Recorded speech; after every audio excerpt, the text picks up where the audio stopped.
আসসালামু আলাইকুম। কল্পনা করুন আপনার জীবনের প্রতিটা মুহূর্ত আগে থেকেই কেউ একটা বইয়ে লিখে রেখেছে। আপনি কখন হাসবেন, কার প্রেমে পড়বেন, এমনকি কার হাতে আপনার মৃত্যু হবে।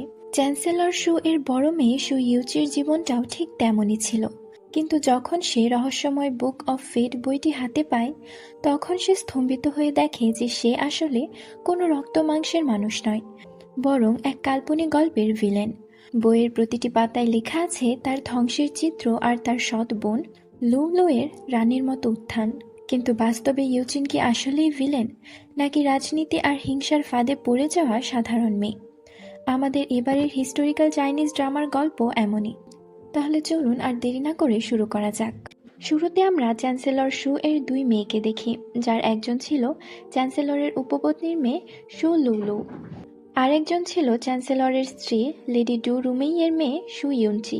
আমাদের গল্পের হিরোইন ইউনচি প্রধান উত্তরাধিকার হওয়া সত্ত্বেও লুয়ের বিয়ে হচ্ছে প্রিন্সের সাথে, আর ইউনচির কর্মের ফল ভোগ করতে তার বিয়ে হবে কসাইয়ের সাথে। এরপর ইউনচি সাধারণ পোশাকে বউ সাজতে থাকা লুয়ের রুমে আসে। লুলু পা ধোয়ার পানি নিয়ে আসে। লুলু বলে, তুমি আবার কষ্ট করছো কেন? আমি নিজে এটা করতে পারি। ইউনচি বলে, কাল তোমার প্রিন্স জুনের সাথে বিয়ে, এখন এসব নিজে করলে হবে? লুলু জিজ্ঞাসা করে, সে তো উপপত্নীর মেয়ে, প্রিন্সের প্রাসাদে কি আমাকে অপমান অত্যাচার করবে? তুমি আমার গার্ড হিসেবে যাবে। কিন্তু ইউনচি তার নিজের বিয়ের কথা বলে।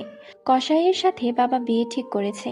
তখন লুলু বলে, হয়তো রেগে আছে তাই, আমি তাকে বুঝিয়ে বলবো। এর মধ্যে ইউনচি একটা ছোরা দিয়ে লুলুয়ের গালে আঘাত করে। লুলু বলে, আমি ভেবেছিলাম তুমি অনুতপ্ত হয়েছ, কিন্তু তুমি এখনো আমার প্রতি জেলাস। এবার ইউনচি বলে, আমি বুঝতে পারছি না, তুমি আমার থেকে সব দিক দিয়েই নিচু, তবুও বুক অফ ফেট বইয়ে তোমাকে কেন প্রধান চরিত্র দিল? তুমি আমার সবকিছু কেড়ে নিয়েছ, আমার মায়ের জীবন, বাবার স্নেহ, এমনকি এই প্রিন্সের সাথে বিয়েও। লুলু বুঝতে পারে না এই বুক অফ ফেট কি। এরপর ইউনচি শূন্যে কিছু লেখা দেখায়, কিন্তু লুলু দেখতে পায় না। সে বলে, আমরা দুজনেই কেবল বইয়ের পুতুল। এখানে বলেছে যে আমি হব দাসী আর তুমি হবে রানী, কিন্তু আমি আমার ভাগ্য মেনে নিতে পারবো না। যদি ভাগ্য আমার প্রতি অন্যায় করে, তাহলে আমি নিজেই ভাগ্য গড়ে নেব। এবার আস্তে আস্তে ইয়ঞ্চির মুখের দাগ মিলিয়ে যায়। সে বলে, তোমার ক্ষত নাও এবং আমার ভাগ্য আমাকে ফিরিয়ে দাও। এবার লেখা ওঠে, সুলুলু প্রিন্সকে বিয়ে করবে, আর এরপর নাম বদলে সু ইয়ঞ্চি হয়। ঘটনা চলে যায় 3 মাস আগে। লেডি ইউনচি এক দাসীকে শাস্তি দিচ্ছিল পানিতে মুখ চুবিয়ে ধরে। লেডি ইউনচির সাথে তার খাস দাসীরাও সেই সাধারণ দাসীর মজা নিচ্ছিল। এরপর লেডি ইউনচি জিজ্ঞাসা করে রুইকে সে নতুন বই কিনেছে কিনা। বইগুলো দেখতে দেখতে সে বুক অফ ফেট নামে একটা বই পায়। সে পড়তে শুরু করে। চ্যান্সেলরের আসল মেয়ে রাগী এবং অহংকারী, আর উপপত্নীর মেয়েটি দয়ালু এবং নির্দোষ। প্রিন্স প্রথম দর্শনেই উপপত্নীর মেয়ের প্রেমে পড়ে যায়। আসল মেয়ে তখন তার সৎ বোনের বিরুদ্ধে ষড়যন্ত্র করে।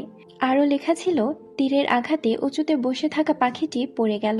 এসব পড়ে ইউনচি বলে, কি আজে বাজে কথা, আর তাওচিকে বলে পুড়িয়ে ফেলতে, আর তাওচিও তাই করে। এর মধ্যে লুলু এসে জুইকে ছেড়ে দেওয়ার জন্য ইউনচিকে অনুরোধ করে।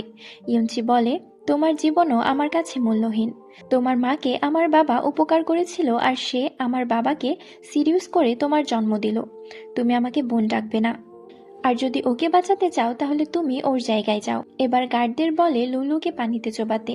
এর মধ্যে চ্যান্সেলরের স্ত্রী লেডি ডু চলে আসে আর এসব থামাতে বলে। এরপর সন্ধ্যায় ভোজসভার জন্য রেডি হতে বলে, আর বলে প্রিন্স জুন আসবে, তার সাথে পরবর্তীতে ইউনচির বিয়ে হবে। এদিকে তারা চলে গেলে সেই বুক অফ ফেট বইয়ের থেকে কিছু লাইন দেখা যায়, যেটা হুবহু এখনের ঘটনা ছিল। এরপর চ্যান্সেলরের জন্মদিন ভোজসভায় সবাইকে দেখা যায়। প্রিন্স জুন এসেছে। চ্যান্সেলর শু তাকে ধন্যবাদ জানায়।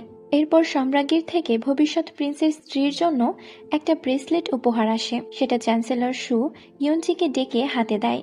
ইয়ঞ্চি সেটা পরে নেয়। লুলু এটা দেখে মুগ্ধ হয়। এখানে প্রিন্স বারবার লুলুকে দেখছিল, যেমনটা বইয়ে লেখা ছিল। চ্যান্সেলর শু ইয়ঞ্চিকে সম্রাজ্ঞীর সাথে দেখা করে ধন্যবাদ জানাতে বলে। এর মধ্যে এখানে কিছু আমগার্ড চলে আসে, যাদের লিডার ছিল লু হুয়াই, আমাদের গল্পের হিরো। আর সে প্রথমে তীরের আঘাতে ইয়ঞ্চির মাথার পাখির ডিজাইনার চুলের কাঁটা মাটিতে ফেলে দেয়। ইয়ঞ্চি বইয়ের লাইন মনে করে। চ্যান্সেলর শু তো হুয়াইয়ের সাথে এই আচরণে বিরক্ত হয়ে তাকে অ্যারেস্ট করতে গার্ড ডাকে। হুয়াই গার্ডকে মেরে ফেলে। চ্যান্সেলর তাকে কথা শোনায়। আর ইয়ুনচি তো তার তরবারিতে হাত দিয়ে আটকে নিজের হাত ক্ষতও করে ফেলে। তাকে বলে অতিথি হিসেবে আসলে সেভাবে আচরণ করতে হবে। কিন্তু হুয়াই সম্রাটের আদেশ টোকেন দেখায়। সবাই তখন ভয় পেয়ে যায়। হুয়াই অফিসিয়াল লোক বাদে বাকি সবাইকে বাইরে চলে যেতে বলে। সবাই ভয়ে দৌড়ে চলে যায়। এরপর হুয়াই ডুগুজংকে নিয়ে আসতে বলে। তিনি সীমান্ত প্রতিরক্ষার একজন কমান্ডার। সাধারণত প্রিন্স আর সীমান্ত রক্ষীরা একসাথে ভোজসভায় আসতে পারবে না। তাহলে কমান্ডার ডু কেন এলো? প্রিন্স আর চ্যান্সেলর শু জানায় তারা সত্যি জানতো না। এরপর কমান্ডার ডুকে জিজ্ঞাসা করলে সে বলে সে চ্যান্সেলরের স্ত্রী লেডি ডু এর কাজিন। কিন্তু হুয়াই বলে এটা মিথ্যে, আসল সত্য বলো। তখন কমান্ডার ডু বলে তারা আসলে গোপনে প্রেম করে। চ্যান্সেলর শু এটা শুনে রেগে আগুন হয়ে যায়। কিন্তু লেডি ডু বলে সে নির্দোষ। এরপর লেডি ডু আর কমান্ডার ডুকে কারাগারে পাঠানোর সিদ্ধান্ত নেয় চ্যান্সেলর। তাদের জিজ্ঞাসাবাদ করা হবে। তখন মাকে বাঁচাতে ইয়ুনচি সামনে আসে, তরবারি তুলে ভয় দেখায়। কিন্তু হুয়াই তো ভয় না পেয়ে তার হাত থেকে তরবারি কেড়ে নেয়। জিজ্ঞাসা করে কার মৃত্যু চাই সে, বাবা নাকি মায়ের। নিজের মেয়ের অপমান হবে ভেবে লেডি ডু একটা শক্ত কাঠের চেয়ারে ইচ্ছা করে মাথায় আঘাত করে আত্মহত্যার চেষ্টা করে। ইয়ুনচি মায়ের দিকে যেতে গিয়ে লেখা দেখতে পায়। ভুলভাবে অভিযুক্ত হওয়ার পর ডু রুমেই একটি স্তম্ভের আঘাতে মারা যান। লুলু রাগান্বিত হয়ে হুয়াইকে চড় মারে। ইয়ুনচি বুঝতে পারে না এগুলো সে কেন দেখছে। আরও দেখে কালি শুকিয়ে গেলে সেই সিদ্ধান্ত নেওয়া হবে। এবার দেখা যায় লেডি ডু নিঃশ্বাস নিচ্ছিল না। ইয়ুনচি দেখে লুলু উঠে যাচ্ছে। তবে কি সে সত্যি চড় মারতে যাচ্ছে? সত্যি কি তার মা মারা গেছে? এরপর দেখে কালি শুকিয়ে যায়নি এখনো। এরপর ইয়ুনচি চিন্তা করে যদি সে গিয়ে লুলু এর বদলে থাপ্পড় মারে তাহলে কি ভাগ্য বদলাবে। এদিকে লুলু হুইয়ের দিকে এগিয়ে যাচ্ছিল। তখন কেউ একজন হুয়াইয়ের গালে থাপ্পড় মেরে দেয়। এখন দেখা যায় ইয়ুনচি থাপ্পড় মারে। হুয়াই রেগে কটমট করতে থাকে। ইয়ুনচি চিন্তা করে এরপর কি ভাগ্য বদলাবে নাকি বেঁচে যাবে। তখন আসলে লেডি ডু এর জ্ঞান ফেরে। এরপর ইয়ুনচি তার মায়ের কাছে যায়। লুলু এবার লেডি ডু এর হয়ে হুয়াইয়ের কাছে ক্ষমা চায়। ইয়ুনচি বলে আমার মা কোনো অন্যায় করেনি, তাকে কেউ নিয়ে যেতে পারবে না। কিন্তু হুয়াই তো কমান্ডার ডু আর লেডি ডু দুজনকে নিয়ে যায়। এরপর হুয়াই বের হওয়ার সময় ইয়ুনচি তার পেছনে পেছনে যায়। কিন্তু গার্ড তাকে আটকায়। ইয়ুনচি আবার কিছু লেখা দেখে। লুলু এবার কিছু খাবার অফার করবে হুয়াইকে লেডি ডু এর সাথে দেওয়ার জন্য। ইয়ুনচি ভাবে হুয়াইয়ের মতো নিষ্ঠুর মানুষ কি এই খাবার নেবে, কিন্তু হুয়াই সত্যি নিয়ে নেয়। মানে ইয়ুনচির দেখা লেখা সত্য প্রমাণিত হয়। এরপর সবাই চলে গেলে ইয়ুনচি তখন তাওচিকে বলে সে লেখা দেখতে পাচ্ছে কিনা, কিন্তু সে তো কিছুই দেখে না। এরপর ইয়ুনচি একা দাঁড়িয়েছিল। তখন আবার লেখা দেখে, আর সেটা টাচ করতে গেলে সেই বুক অফ ফেট সামনে চলে আসে। ইয়ুনচি ভাবে এটা তো পুড়িয়ে ফেলেছিল, তাহলে এখানে কিভাবে আসলো। এরপর ইয়ুনচি আবার বইটা পানিতে ফেলে দেয়। এরপর রাতে সে তার রুমে রেস্ট নিচ্ছিল। তখন সে আবার লেখাগুলো দেখতে পায়, আর সেটাই টাচ করতে আবার সেই বই চলে আসে। ইয়ুনচি অবাক হয় বারবার কেন এই বইটা সামনে আসছে। এরপর এই বই তাকে কল্পনার এক জগতে নিয়ে যায়। এবার সে একটা কুয়াশা ঘেরা পাহাড়ে নিজেকে আবিষ্কার করে, আর সেই বই থেকে অদৃশ্য আওয়াজ কথা বলে। ইয়ুনচি জিজ্ঞাসা করে বইয়ে যেটা লেখা আছে সেটাই কি সত্যি হবে। সেখানে তো বলছে লুলু নাকি অনেক দয়ালু এবং নির্দোষ, আর আমি নাকি অনেক বিষাক্ত, আর আমি আসল মেয়ে হয়েও সে কেন প্রিন্সের বউ হবে। তখন বইটা তাকে বুঝিয়ে দেয় সে যে নিষ্ঠুরতম কাজ করেছে তার ফলাফল ভোগ করতেই হবে। ইয়ুনচি বলে তাহলে আমি নিজের ভাগ্য লিখব। তখন বই থেকে লেখা আসে কারাগারে আগুন লেগে তার মা মারা যাবে। এবার ইয়ুনচি বাস্তবে আসে, আর সাথে সাথে কারাগারে গিয়ে গার্ডকে বলে সে তার মায়ের সাথে দেখা করবে। গার্ড তাকে অনুমতি দেয়, কিন্তু একটু পরে হুয়াই এসে তাকে আটকায় আর হাত ধরে বাইরে নিয়ে যাচ্ছিল। ইয়ুনচি এবার খোপার কাঁটা দিয়ে মারতে চেষ্টা করে, কিন্তু হুয়াই তাকে গলা চেপে ধরে। তখন আবার ইয়ুনচির হাতের ব্রেসলেট ভেঙে পড়ে যায়। ইয়ুনচি হাসে আর বলে এটাই সম্রাজ্ঞীর দেওয়া গিফট, ভাঙার জন্য শাস্তি পেতে হবে। হুয়াই বলে একজন জেনারেল লিডারকে খুনের চেষ্টা করলে তার শাস্তি মৃত্যু। এরপর আরো জোরে সে ইয়ুনচির গলা চেপে ধরে। এবার যখন ইয়ুনচির চোখের পানি তার হাতে পড়ে তখন তার নিজের ছোটবেলার মা হারানোর কথা মনে পড়ে। এবার সে ইয়ুনচিকে ছেড়ে দেয়। তখন ইয়ুনচির কাপড় সরে যাওয়ায় হুয়াই অন্যদিকে তাকায়। ইয়ুনচি ভাবে তাকে সিডিউস করে উদ্দেশ্য হাসিল করা যাবে। সে এক এক করে কাপড় খুলতে থাকে। হুয়াই গার্ডকে ডাক দেয়, কিন্তু গার্ড আসতে আসতে ইয়ুনচি অনেক কাপড় খুলে ফেলে, আর ইয়ুনচিকে সে নিজের কোট দিয়ে ঢেকে বাইরে টেনে হিঁচড়ে নিয়ে যায়। এদিকে প্রিন্স জুন আর চ্যান্সেলর শু আলাপ করতে থাকে। লেডি ডু তো চ্যান্সেলর শু এর অনেক গোপন তথ্য জানে। এগুলো বের করার জন্য হুয়াই তাকে টর্চার করতে পারে, কিন্তু এসব তথ্য বের হওয়া যাবে না। চ্যান্সেলর শু তাই কঠিন প্ল্যান করে, আর এরপরই কারাগারে আগুন লাগে, আর সেখানে লেডি ডু ছাড়া সবাই বেরিয়ে যেতে পারে। হুয়াই তখন লেডি জেনারেল জিনজুইকে জিজ্ঞাসা করে আগুন কিভাবে ধরলো। জিনজুই বলে সেটা তো জানা নেই, তবে ইউনচি এসেছিল। এরপর আমরা দেখি ইউনচি আগুনের ভেতর থেকে তার মাকে নিয়ে বের হতে চেষ্টা করছে, কিন্তু কিছু দূর এগিয়ে সে আর এগোতে পারে না, ধোয়ার জন্য ক্লান্ত হয়ে যায়। তখন সেখানে হুয়াই আসে। ইউনচি তার কাছে সাহায্য চায়, তার মাকে বাঁচাতে বলে। হুয়াই শুধু লেডি ডুকে কোলে করে নিয়ে যায়, আর ইউনচিকে বলে সে যদি বাঁচতে চায় তবে যেন নিজের চেষ্টায় বাঁচে। এরপর ইউনচি মনে মনে তার মায়ের জন্য শুভকামনা জানায়। আস্তে আস্তে হামাগুড়ি দিয়ে বের হতে চেষ্টা করে, ক্লান্ত হয়ে যাতে জ্ঞান না হারায় তাই চুলের কাঁটা দিয়ে হাতে ক্ষত করে। এরপর গড়াতে গড়াতে এগিয়ে যায়।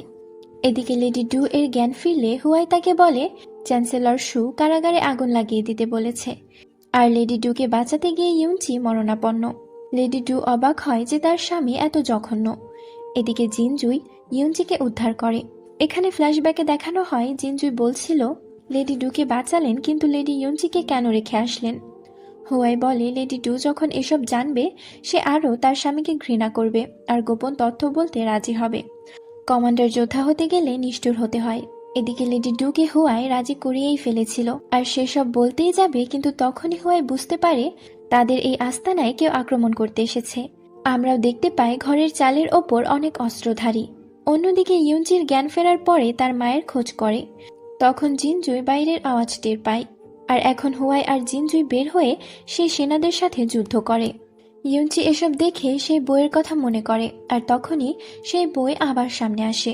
সেখানে লেডি ডু এর আগুনে মারা যাওয়ার কথা পরিবর্তিত হয়ে তীরবিদ্ধ হয়ে মৃত্যুর লেখা ভেসে ওঠে। আর ইউনচি হাতে দিয়ে দেখে কালিও শুকিয়ে আসছে। কালি শুকিয়ে গেলে ভাগ্য আর বদলাবে না। এরপর ইউনচি ছুটে বেরিয়ে আসে। বেরিয়ে এসে দেখে তার মা বেঁচে আছে। সে যখন তার মায়ের কাছে এগিয়ে যায় ঠিক তখনই দুইটা তীর এসে লাগে লেডি ডু এর বুকে, আর সে সেখানেই পড়ে যায়। ইউনচি তাকে জড়িয়ে ধরে কান্না করতে থাকে। লেডি ডু তাকে বলে তুমি প্রিন্সের স্ত্রী হবে, যেন নিজেকে রক্ষা করতে পারো। এরপর সে শেষ নিঃশ্বাস ত্যাগ করে। ইউনচি জড়িয়ে ধরে কান্না করতে থাকে আর বলে কেন আমাদের সাথে এমন হচ্ছে। কিছুক্ষণ পরে সে উঠে এসে হুয়াই যাকে বন্দি করেছে তার গলায় তরবারি ধরে, জিজ্ঞাসা করে কে পাঠিয়েছে তাদের। যখন নিজের বাবার নাম জানতে পারে তখন তার তো মাথায় আগুন ধরে যায়, কিন্তু সে যেন তরবারি ধরেও সেই সেনাকে মারতে পারে না। পরে হুয়াই তাকে সাহায্য করে আর তরবারি সহ তার হাত ধরে এগিয়ে মেরে দেয়। পরের দিন লেডি ডু এর শোকানুষ্ঠানে চ্যান্সেলর শু এসে বলে তোমরা অনেক অন্যায় করেছ, তাও আমি অনেক যত্নে রেখেছিলাম। এবার ইউনচি বলে এটা যত্ন, যেখানে তুমি লোক পাঠিয়েছ মারার জন্য। চ্যান্সেলর শু রেগে গিয়ে তাকে চড় মারে আর শু মেনশনের বাইরে হাঁটু গেড়ে বসে থাকতে বলে। ইউনচি সেটাই করে। প্রচণ্ড বৃষ্টির মাঝেও সে বাইরে হাঁটু গেড়ে বসেছিল, নিজেকে শক্ত করে তুলছিল। হুয়াই আসে ছাতা নিয়ে। সে এসে তার কাছে দাঁড়ায়, তাকে সাহায্য করতে চায় রিভেঞ্জ নিতে। কিন্তু ইউনচি বলে আমার বাবা ভালো মানুষ না, তুমিও ভালো মানুষ না, আমি তোমার হাতের পুতুল হতে চাই না। আমি বুঝতে পারছি যে তুমি আমাকে কাজে লাগিয়ে বাবাকে ধ্বংস করতে চাও। এরপর হুয়াই চলে যায়, আর ব্যাকগ্রাউন্ডের আওয়াজ বলে ইউনচি তুমি ভাগ্য মেনে নাও। ইউনচি বলে এখনো লুলু প্রিন্সের জন্য নির্ধারিত হয়নি, মানে আমার এখনো সুযোগ আছে। কিন্তু ব্যাকগ্রাউন্ড থেকে আবার বলা হয় এতে তোমার জন্য ক্ষতি বয়ে আনবে। ইউনচি বলে তাহলে আমি না হয় বাজিয়েই ধরলাম। আর এখানে আমাদের আজকের এই পর্বটি শেষ হয়ে যায়। কমেন্টে জানাবেন আপনাদের এই পর্বটি কেমন লেগেছে।